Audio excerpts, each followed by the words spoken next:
Hello everyone, our question is not box x and fraction part x denote the largest integer less than or equal to x and fractional part of x respectively।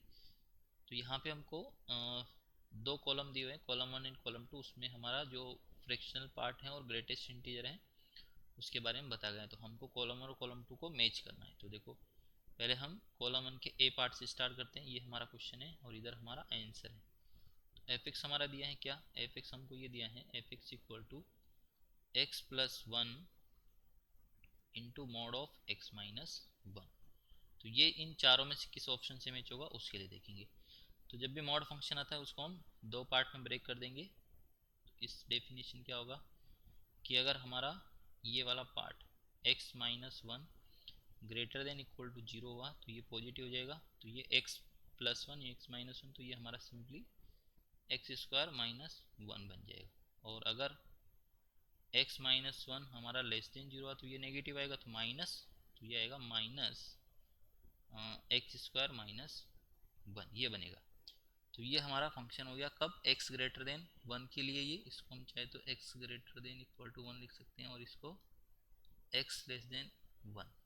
तो X greater than equal to one के X greater than equal to one के लिए तो X square minus one, और X less than one के लिए minus x square minus one या फिर वन माइनस एक्स स्क्वायर, ये भी लिख सकते हैं। इसको अंदर मल्टीप्लाई कर दिया तो इसका हमको अगर देखना है तो इससे इसका हम ग्राफ बनाते हैं, उससे हमको पता चल जाएगा कि ये किस तरह का होगा। तो इसका ग्राफ देखो यहाँ बनाते हैं।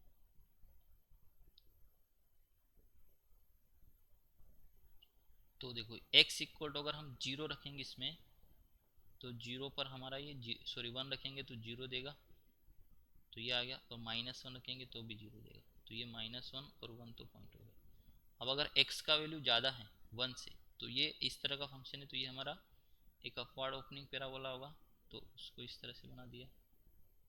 फिर जब x लेस देन हमारा कितना है वन, तो x then less than one के लिए ये ग्राफ होगा। तो ये हमारा y equal to one minus x square का है, तो अब डाउनवर्ड पैराबोला होगा और माइनस वन और वन से पास करेगा तो इस तरह से कुछ होगा, यहाँ से कुछ इस तरह से जाएगा।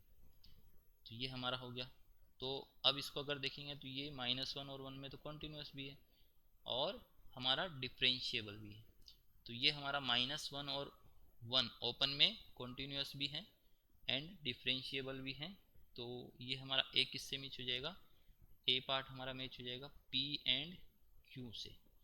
और आर और एस से तो होगा नहीं, नॉन डिफरेंशिएबल वाला है तो ये तो है और डिसकंटिन्यूस है ही नहीं, तो हमारा ए पार्ट हो गया पी एंड क्यू। अब बी को देखते हैं। बी में दिया है G of x equal to minimum of mod of X comma one minus mod X. तो इसको देखते हैं। देखो जी ऑफ एक्स हमारा कितना दिया है पार्ट बी में, जी ऑफ एक्स दिए मिनिमम ऑफ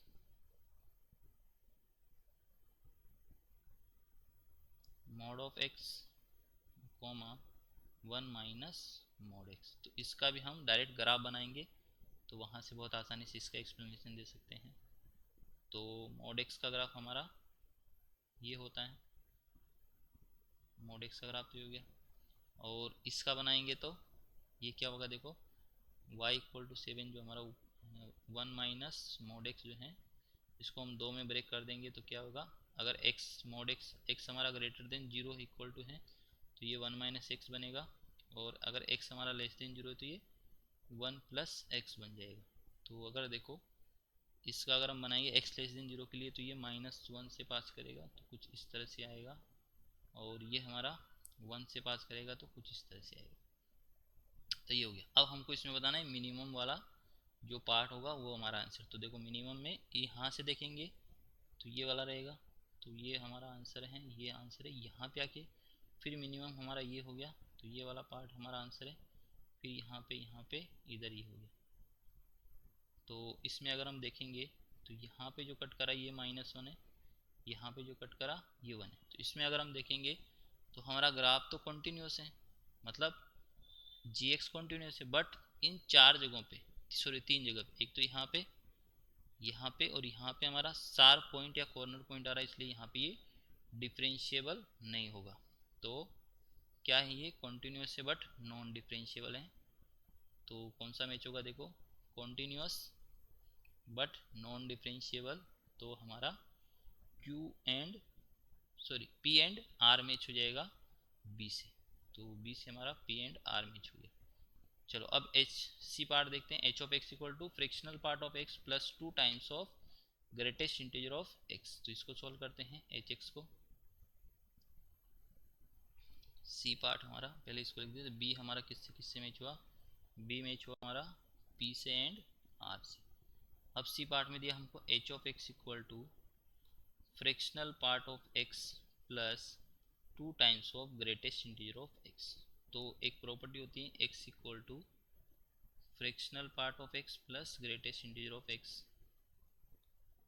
अगर fractional part plus greatest integer को ऐड कर दे तो एक्स बन जाता। तो यहाँ से हम क्या करेंगे, इसको greatest integer plus greatest integer लिखेंगे तो वहाँ से ऐसा कुछ आएगा, fractional part of x greatest integer of x plus greatest integer of x, ये आएगा। तो आगे वाले दोनों मिलकर तो एक्स बन गए। तो ये बना सिंपली हमारा x plus greatest integer of x. तो इसका आप ग्राफ बनाएंगे। तो देखो अभी हमारा एच एक्स क्या आ गया, एच एक्स हमारा हो गया x plus greatest integer of x. तो हमको चेक जो करना है ऑप्शन के हिसाब से वो -1 से +1 में करना है। तो हम पहले क्या करेंगे, हम पहले बात करेंगे कि -1 से लेके